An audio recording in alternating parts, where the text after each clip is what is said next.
For the Chinese versus Rus matchup, and for the first time in this series, I'm going to cover up a game that has not been played by me. The main reason is that it's one of the few matchups that I'm missing, and I saw that this game was just played right now, right? Against two of the best players in the world, right? Marine against Wam. It's a ladder game, so I thought it would, for the purpose of this series, which is making a guide of every single matchup in the game. I thought it made a lot of sense, right? This is China against Rus, of course. So we see already that he decided to open Scout, then Imperial Official, and then Villagers, right? Which is like some people may be tempted to skip the second Scout as China. Definitely don't do that in the pit though, simply because the map is really small. So getting a second Scout fast allows you to deny a lot of bounty from the Rus player. And this is a rather long game, but I think it's very interesting. And in terms of making a guide for the matchup, it's one of the best that has probably ever been played, right? So the opening is the standard one, right? Like there's no need to spend too much time on this one, like the usual 7 to foot, village, then get a bit of gold, get your landmarks going. So let's speed this up a bit.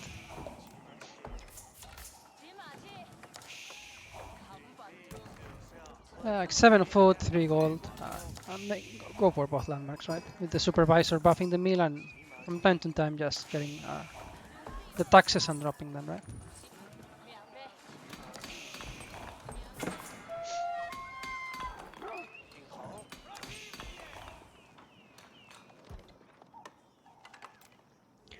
So we see the Chinese player opening Barbican instead of Imperial Palace. There are several reasons for this. First of all, the pit is a very small map. So sometimes if you are too greedy with the Barbican, like you open Imperial Palace first and then go for the Barbican, it can be a bit scary, like a very fast feudal timing for the Rus. Maybe he gets to militia, he delays it, and if eventually he gets a knight here and you don't have the Barbican, it's terrible for you, right? And also he wants the Barbican here, not only to defend the gold, but also this deer pack, right? So since you want a rather forward Barbican in a very small map, you can just build it before the Imperial Palace, right? Even with 2 villagers. So this is the first thing that perhaps is not 100% standard. The Rus player did go for a stable, right? But it won't be in time. And we even see a Rax before the Imperial Palace. You really don't want to have idle villagers. You don't want a knight to be here and then you have to move your villagers around, so on and so forth, right? So really important to get Spearman rather quickly against Rus.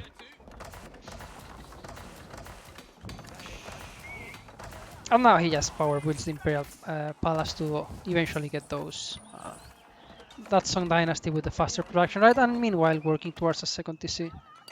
As we see, the Rus player here is going up to 3 TCs. This scout is now coming. Both scouts are here actually to keep track of potential knights, but he has already seen the stone count, right? So he knows what's going on.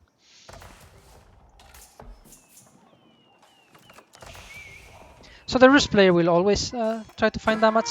So eventually, like as you see, he's working towards a second TC now. Like right now, this is really the only area where the Rus can try to get damage, right? So you can defend it very easily with your Spearman.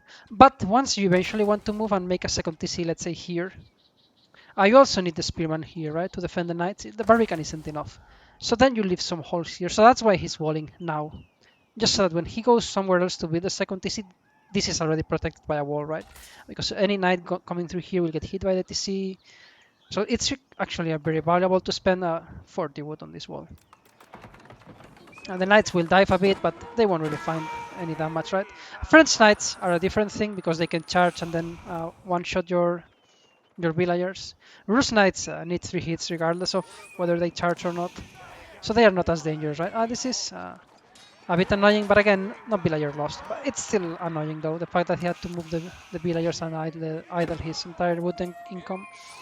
Like you should try to prevent that, right? He was busy building this TC, of course.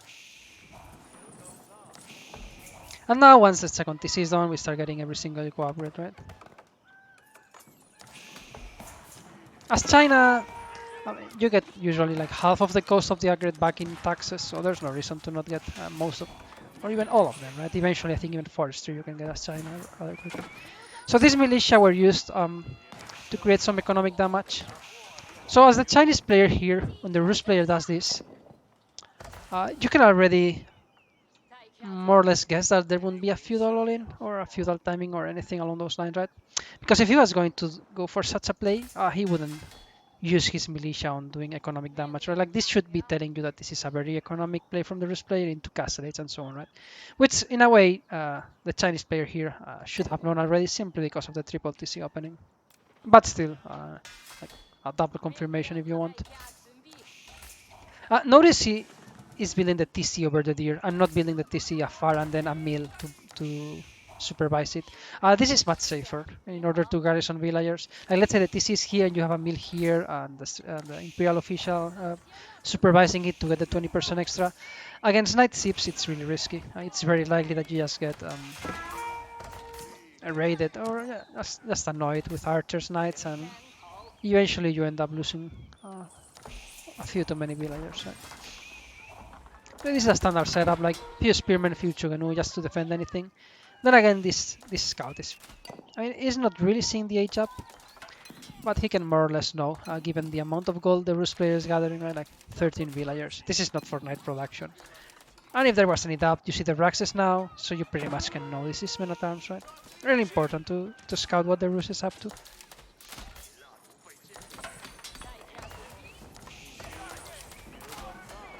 As the Chinese player, you can age up after your opponent. That's fine. You shouldn't be too worried about, oh, I'm feudal age his castle, maybe he will men-at-arm overrun me. Your TCs make a lot of damage, even to men-at-arms. You have the Barbican. The Chuganus are actually surprisingly quite good against armored units. So China is one of those ships that can age up. I mean, like not 20 minutes later, but reasonably late and still be fine, right? Oh, this is just making tons of spearmen to deal with the knights. Mostly spearmen, right? Like, not that many Chuganu anymore. Now securing the boar.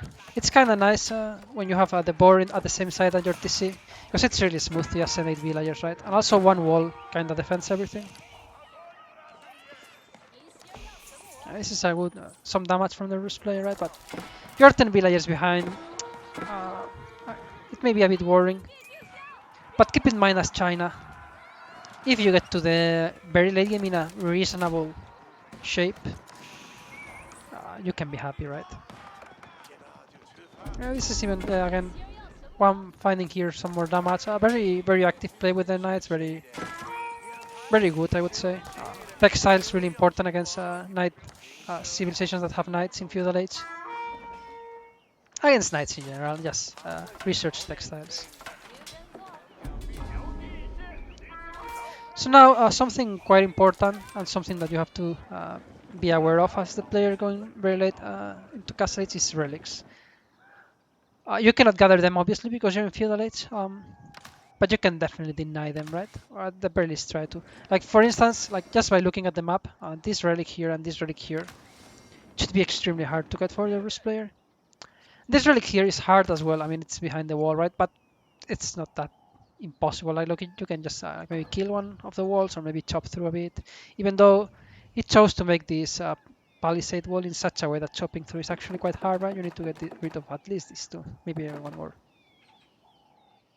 Whoops. In terms of bounty, I haven't really. I mean, 215. This is why it's so important to open double scout as China, right? It makes a massive difference in terms of scout of bounty denial. So now, since the Rus player is being very aggressive with knights and so on, he decides to put some pressure here. You know, if you can idle some villagers, kill this wooden fortress for free, why not, right? Maybe even, in a way, the knight is ready, perhaps. Just any damage you can get. He knows there have to be some villagers around, but okay, he finds them now. This is a massive find, right? He's gonna more or less equalize the villager count, right? And now, once we get to tier 3, I am expecting a monastery, like, really quickly.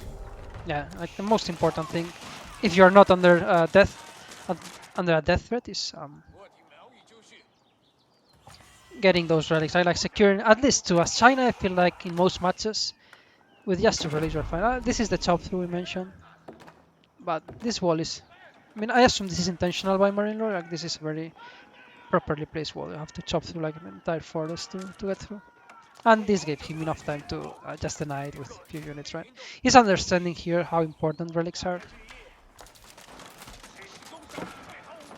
So just like the reason why he's taking this fight here is just to slow down as possible the destruction of this wall, so that his monk, the monk that I assume he believes he's producing, would get the relic, right? Unfortunately for him, maybe he was missing the gold, and there's no monk in production, right?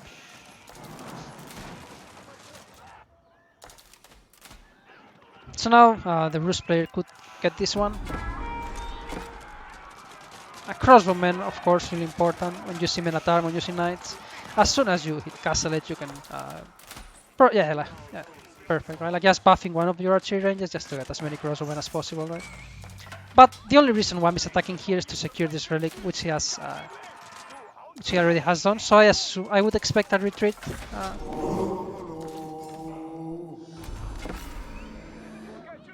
This is interesting because this relic, for some reason, the monk was trying to hide, perhaps.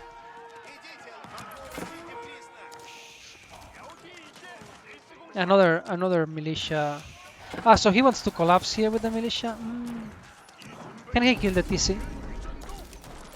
Then again, killing a TC when there's already like 100 villagers. I mean, it's still nice because in case you kill villagers, your opponent has a harder time replacing them, right? But it's not as impactful.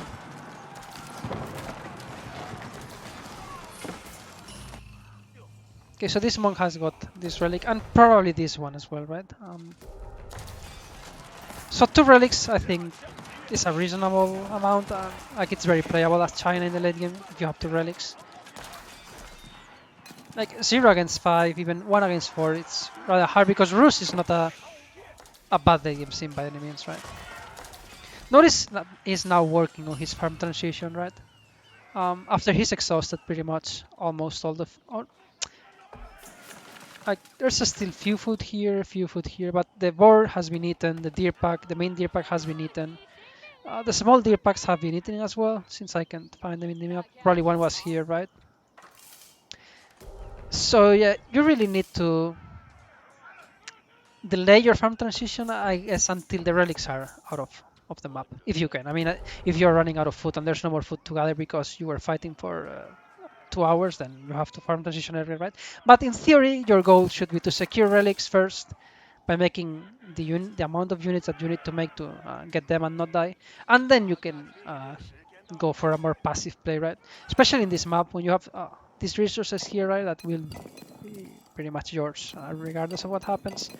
This big gold here, not as easy to take, but definitely really hard to deny, right? So you're not too scared of being completely thrown out of resources, right? So you can secure relics and then make your farm transition, play it slow, so on and so forth, right? Like secure your walls here, probably in the middle as well, sometime soon. Try to rebuild this wall. Maybe try to deny one sacred site, or I mean, ideally all of them, right? But you're just not. I don't think you are looking. You should be looking to kill your opponent at this stage, as the Chinese player. As a Rus player, it's a different story. Because Rus is not bad in late game, but China is something else, right? So if you have the opportunity to kill your opponent, you should definitely go for it, right? But it's not clear at all to me that Rus, like once a Chinese keep even, right, is up and Nest of Bees, China is not an easy ship to kill, right?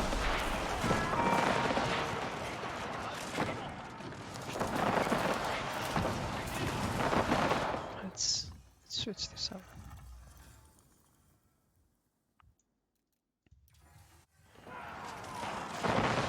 So now the Rus player he got the TC, but he's already in 125 villagers, right? He doesn't really want to build more of those.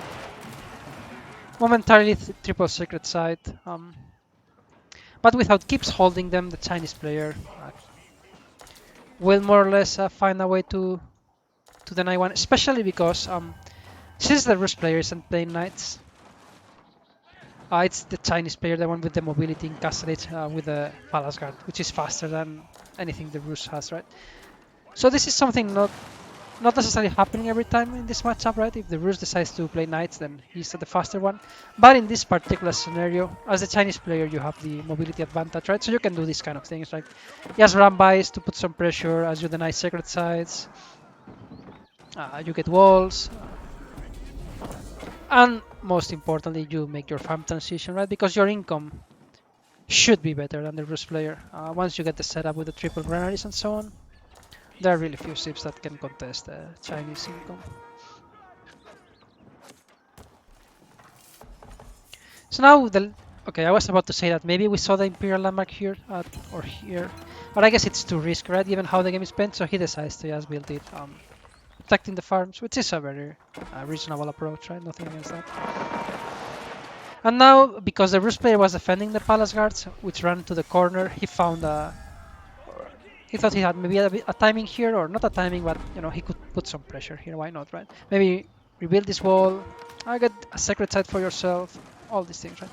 The RUS player made a decision here. As RUS, um, so in general, you want stone walls against China, imperialist China, because of the fire lancers, right? You definitely need, or I mean, if you can have stone walls, you really want to have them. Because fire lancers, I mean, you probably already know, right, that they destroy buildings very easily and your economy, and stone walls is really the counter to them, especially in the pit, right, where you can just wall here and here.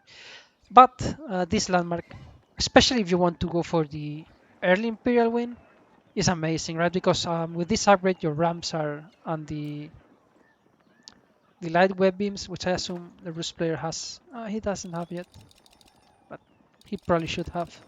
RUS ramps are really good, destroying buildings, keeps, and so on. So you can actually, if you get the lead to Imperial, you can overwhelm your opponent, right? So as China, you have to be really careful. You need something that deals damage to the ramps. I assume this is perhaps why we see so much siege, right? Just to have something to snipe the ramps, right? Because if you more or less can, like, Chinese keeps are definitely not easy to kill, right? So if you can deal with the rams this quote unquote easily, you shouldn't be dying, right? And again, as China, it's in your interest to go to the very late game, right? I will win a keep just to defend those resources, right? But the goal here eventually should be to get a very strong, like, Fire Lancer, Palace Guard, Hand Cannoneer composition. Fire Lancer, especially once you realize there will never be stone walls for your opponent, are amazing. So now we see the RUS players trying to get some economic damage, but in this setup is really protecting these villagers for the most part, right? Like you could try to get like he did, like around here, maybe kill something, but since you're the one with the slower army, Palace Guards are just gonna destroy you during the journey, right? So it's not realistic to expect to make damage in this economy. That's why it's so important, I guess, to have very powerful static defense surrounding your granary setup. Because as China, as long as your economy keeps going, you will build quite a bank, right? And this map worst case scenario, like let's say somehow the RUS player denies this goal, you can just trade, right? Like you still have 5,000 here, you put 4 markets and you just trade, and you're perfectly fine.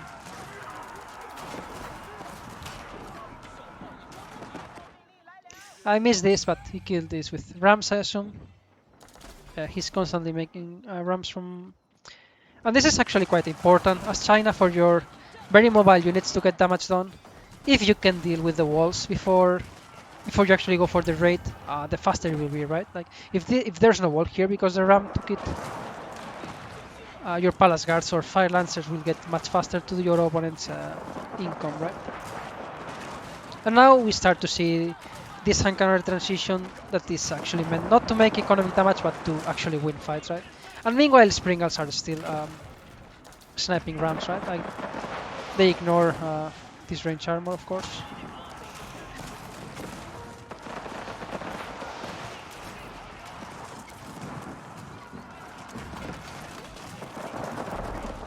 So as China, if you have a few, like if you have the siege control and you have keeps, you're actually very hard to kill, right?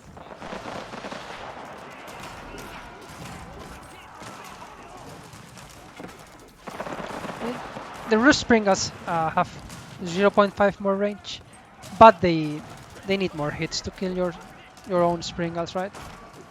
Like these take 3 shots from Siege as opposed to 2 shots for these ones, right? So in the end, the trade is more or less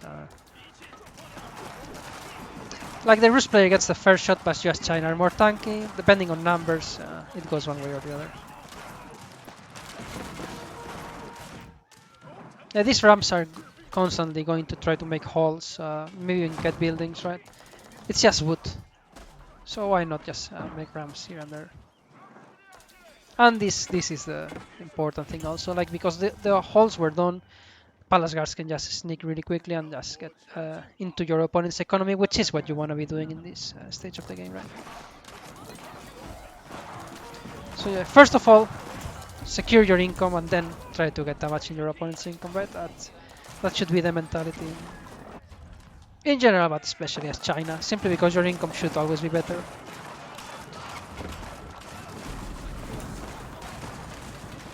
So it's more, so your income is more valuable than your opponent's. Ah, the same, right? Like you have the mobility, you just have to keep using it. Of course, you want Dynasty, right? So that these move even faster. So we're talking about 1.58 tiles per second. Stealth is 112, so it cannot really chase, right? Like this can just keep moving around, killing villagers here, here, here, wherever, right? Just keep making ramps, keep making holes.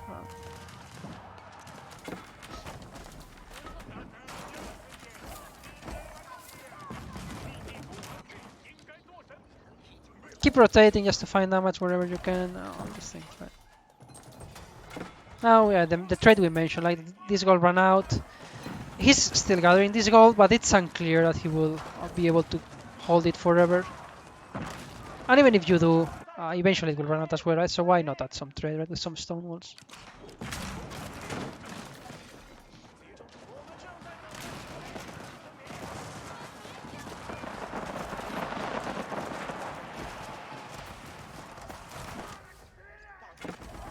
Very interesting these siege workshops, right, in both sides, just to keep the ramp pressure on. So this game is gonna go for a while. See what we mentioned here with the, like it's unclear that you can gather this gold safely. That's why you add trade, even if it technically is still there.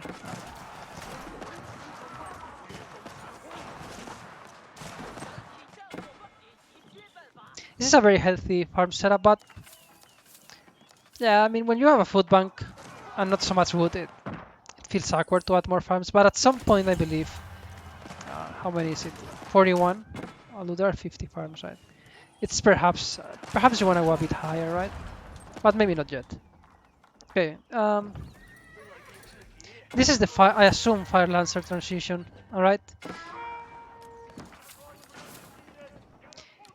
I mean, it's in a way it does the same job that the Palace Guard, but better, right? Because if you charge here with a few Fire Lancers, you may destroy the Streltsy Death Ball. You can kill this keep very easily. You can kill these monasteries, which is really annoying. I mean, they are very strong even against buildings, right? So I do believe it's like perhaps not too fast, but at some point transitioning to Fire Lancers is the correct thing, right? So we go into this Fire Lancer, Palace Guard, Hand Cannoneer comp. Hand Cannoneers are really good as China and really important to have with the range upgrade, right?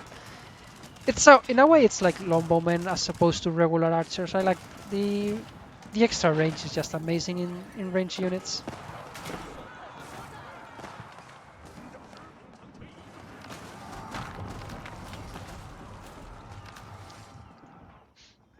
So yeah, this tower it's here mostly to deny a random monk getting the side, right? Like you really want to deny this the kind of income from your opponent. Yeah, the income is always better for China. And again, yeah, I have the feeling with this now that you are starting to run out of food and you have this wood bank. There's a chance you probably want to add more farms here. Not sure he will feel the need or not.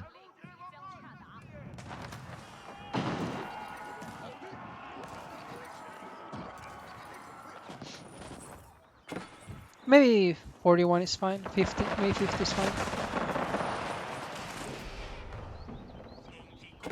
Just see the entire game. Like like rams are rather cheap, so even if you just force like idle timing 10 villagers to kill it, and if you have the APM and the awareness to just pull it back, it's just really annoying to deal with, right? Also, it's gonna work as a bait here. The villagers went for the ram and then the fire lancers. They won't. I guess. I mean, it's hard to be looking at everywhere, right? I even missed this round by like just as China, you really want to create chaos in the late game. I mean, if you're constantly losing a lot of heavy, like expensive units, units that take a lot of food, your income is just better than your opponents. If you manage to get this economic damage going, you cannot be killed because of Barbican, Chinese keeps, Great Wall, towers, everything, right? Like it's really, yeah, you shouldn't be too scared about getting overwhelmed. Okay, more farms, what we mentioned. So if you're not gonna get overwhelmed, you can just keep sending units to destroy your opponent economy. Eventually, he runs out of resources. You're still 200, and the game is. That's the way to win as China, right? In this map, it's quite hard to get a secret side victory, especially now that the game is like this. It seems unclear that any player can secure the sides with keeps and so on. So yeah, just keep making holes with rams, fire lancers, kill whatever you can, right? Create chaos. Attack one side, attack the other. So this is very textbook play, like how to play China top level, right? Every single upgrade, right? Except Forester. I mean, this upgrade doesn't really matter, but yeah.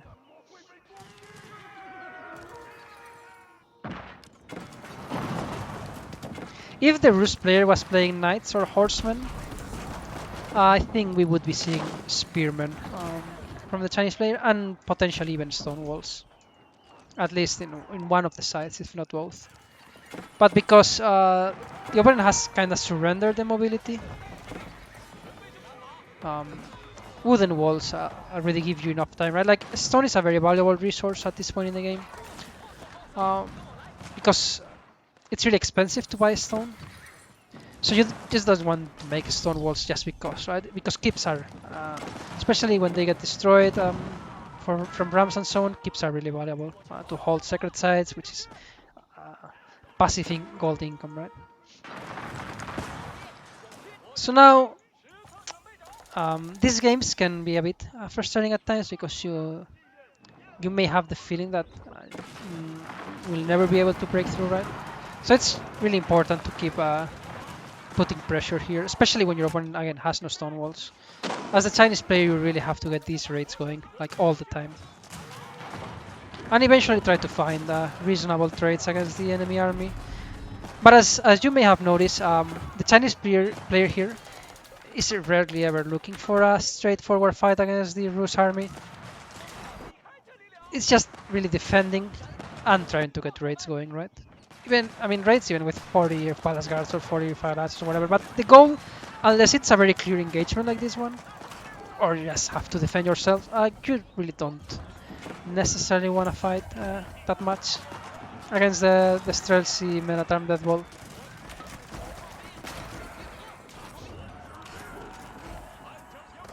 So these rams again, like all the time.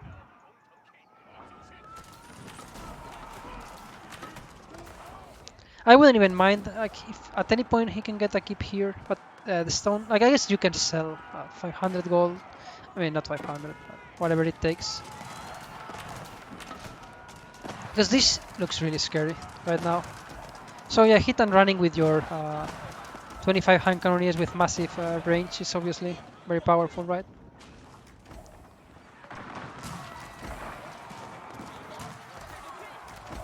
Also not that many units in queue right now. This is why having a keep here I feel has a lot of is very valuable, right?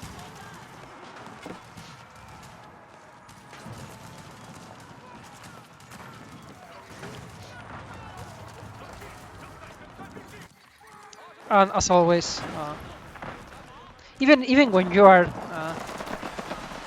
under such a threatening attack, still finding time to get raids is Very high quality touch right there. Both players, right?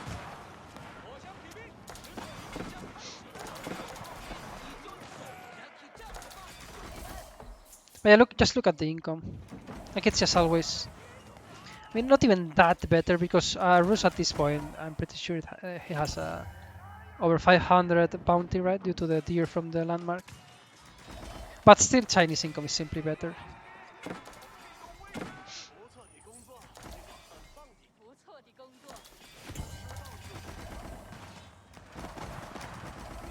Oh, yeah.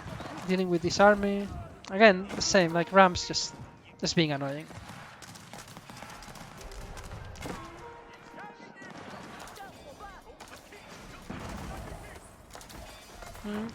Tithe Barns here. It's this happens in the late game when there's no stone. That actually the relics are very valuable to get to eventually being able to build keeps without trading gold, right? Just because of this small income here. I guess you can also get pagodas, right?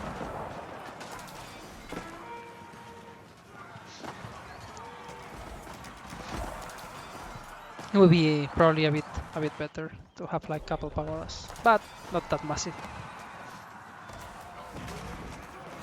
So now the horseman switch. He wasn't really playing horseman for the longest time, but is now looking to get some raids right with horses. And we see this is 1.38. 75. So did he go for Ming Dynasty here? Yeah. Okay. That's interesting. Some players will always stay in Yuan, but here I decided to go for Ming Dynasty. I think this has a lot to do with the fact that he has a very strong hand carry death ball already. So you want maybe you want your very expensive units to have more survivability with extra HP. Also the pit is a rather small map, so maybe he doesn't value mobility that much in the very late game. I'm not sure. But either or, it's actually very good, right? Like almost 300 HP men at arms.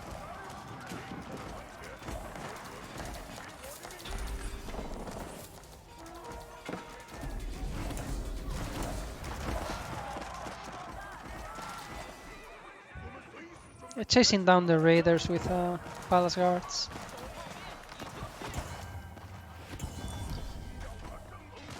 Notice the constant, again, like I keep saying this, but it's just really important as China against RUS.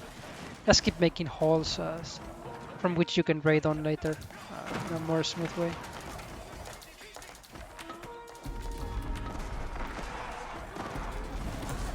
So defending the Rams here, defending this small army here as he tries to capture the side, chasing this raid, putting pressure with the Rams over here. Look at the banks though. Like you see this difference? Like over time, if you trade somewhat reasonably, if you get some economic damage against your opponent, like eventually you have this this bank, this party. It's almost 5,000 against 3k, right? Let's see. This can be actually a bit annoying. We'll see. And this keep is just quite good too, and the great ball, right? This is why it's so important to really have this your food income defended, right? And the trade as well, of course.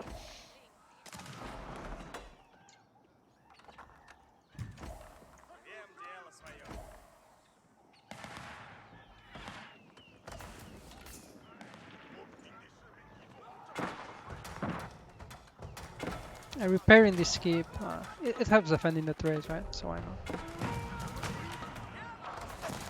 All the emplacements here in the Barbican. You can always repair it back, right? So the emplacements actually are very valuable here. As in, let's say you get them here and you lose the keep, these are gone, right? But not with the Barbican, right? So this is actually the best building in order that you can get emplacements on. I mean, landmarks in general. Again, raiding, like you really don't want to fight straight up against the Streltsy death wall necessarily, right? Some people will always go into siege against it, but as China, eventually, like you have the hand cannoneers, which are amazing as well, right?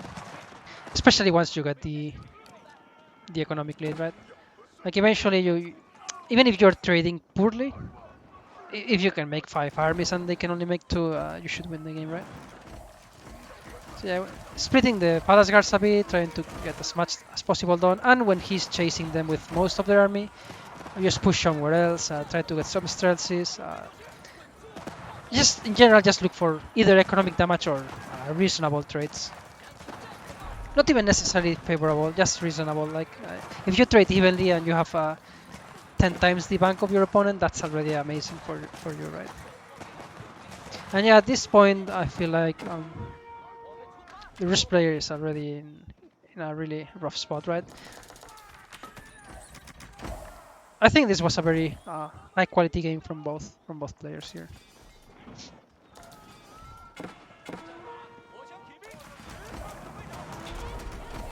But at this point, I think it's really hard for the RUS to come back. Like just the bank disparity, right?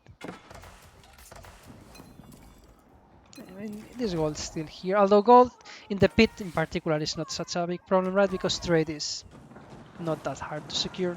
Now I assume the RUS player is looking for some damage in the trade, and immediately you see this wooden wall just to force them over the keep, right? I mean, they can of course try to kill like a tile or two, but it's not smooth at all.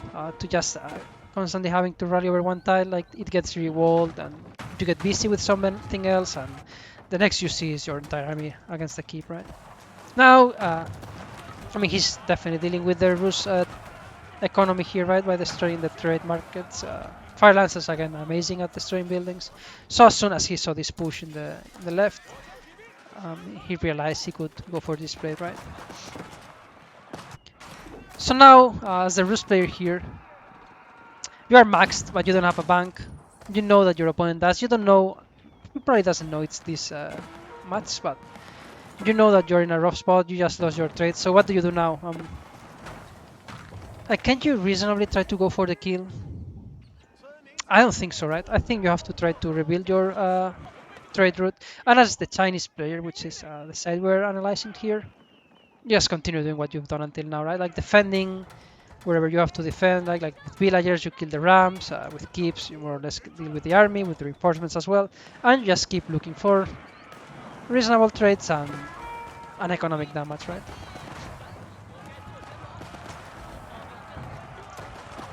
Siege is very slow, so I assume that's why he never really went for Nest of Beasts, because this style requires being quite mobile.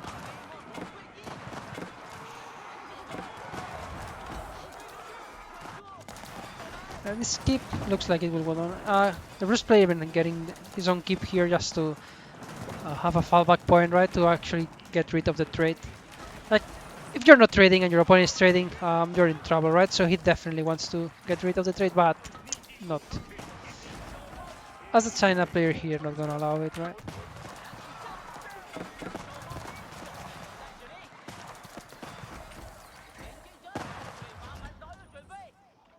These 2 relics got denied, so at some point I think you just get 2 pagodas, right, and try to relocate them. But sometimes it can be hard, right, like when you are doing 20 things at a time. Pushing here, mostly to deny the secret side, right? Still defending, making sure the trade is not here yet. Now he realizes, so very likely there will be one more Fire Lancer raid towards this zone at some point.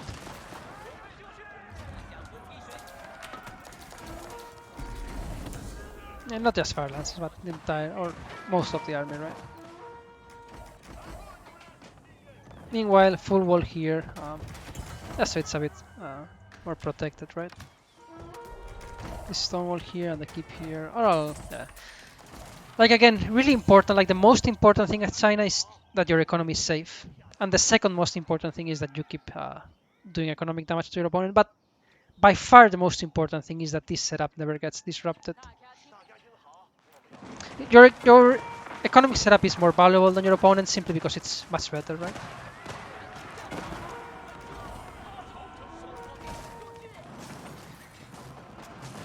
It's another try here, but he's been really forced into most of his army being on the defense, right? So he hasn't really found that much of an economic damage. Whereas the Chinese player has. Right? At first just by raiding and eventually by fighting. And now without a bank against 12k, 3k, 3k. It's looking really, really rough here, right?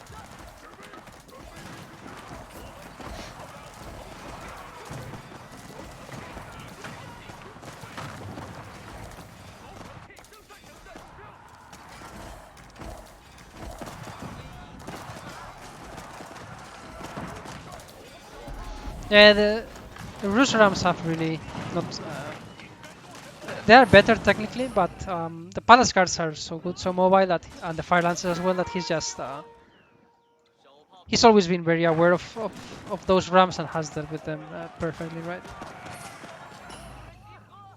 Look at this. Really, this is actually really good, like getting multiple layers of stone walls, of wooden walls. This is a siege transition from the Rus, right? I guess he's realized it's actually quite hard for him to deal with the hand cannoneer death ball with just strelts because of the extra range, right? So he's added some mangonels, but then again, without spearmen against fire lancers or simply against palace guards, mangonels are really not that easy to keep alive.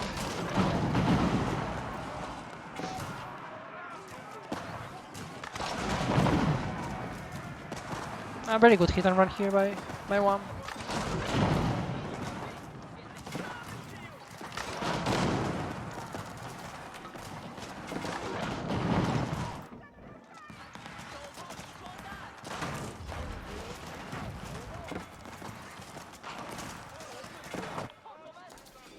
Yeah, even more economic damage. But yeah, at this point, look at the banks, right? Like, I feel like now as China, you can actually really look for fights against the army and eventually overwhelm your opponent, right? But you don't need to. Like, you can just keep doing what you've done until now, and that's perfectly fine as well.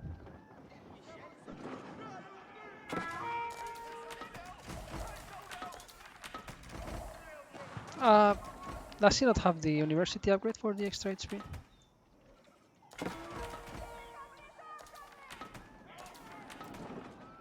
I mean, the university probably got destroyed at some point.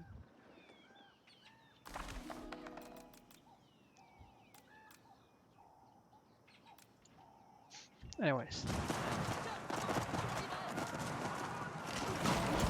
He's going into Springles. I think he expected the opponent going into Springles in order to deal with Mangos, but even hand cannoneers can kill them, right?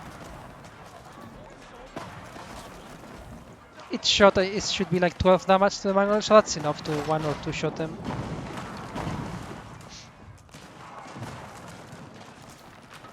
Yeah, and they have a lot of range as well, so it's actually very doable to just kill them Mangonels with the hand cannoneers. Okay, again, trying to find some economic damage, but it's just been very hard for him the entire game. And then this fire lance is like, let's see how this fortified palisade wall does against them. Not that well, right? And every time you lose one, you get some healing, so yeah.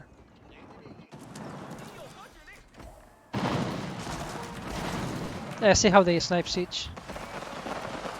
And again, with this bank, any trade is a good trade.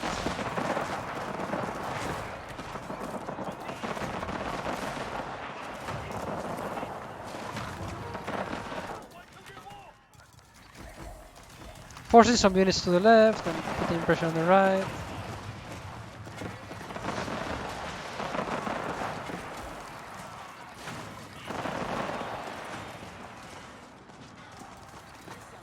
The Rus player has managed to get to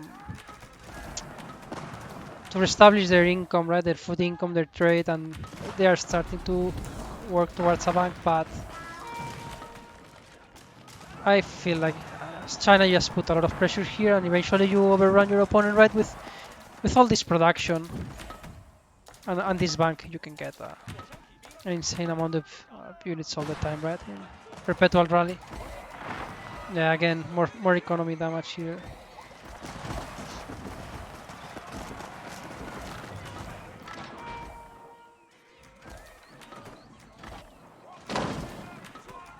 That's wherever, right? Like just send some rams here to kill the market, send some hand cannoneers to kill the traders, and then you run by here, and then you go through here, and you open walls here with rams.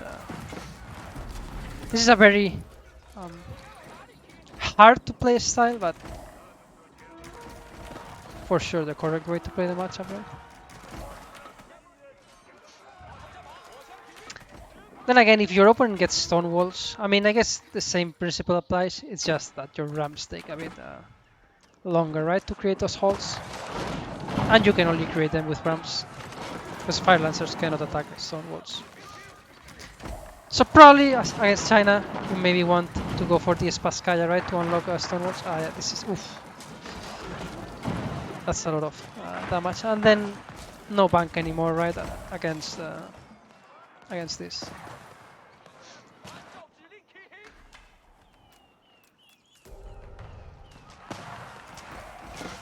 Yeah, GG. Yeah, this I really thought this was a really cool game, right? Again, two of the best players in the world, and I mean I'm not necessarily saying they are on their main ships, but I think they are both very comfortable with those, as Marilor with China and one with RUS.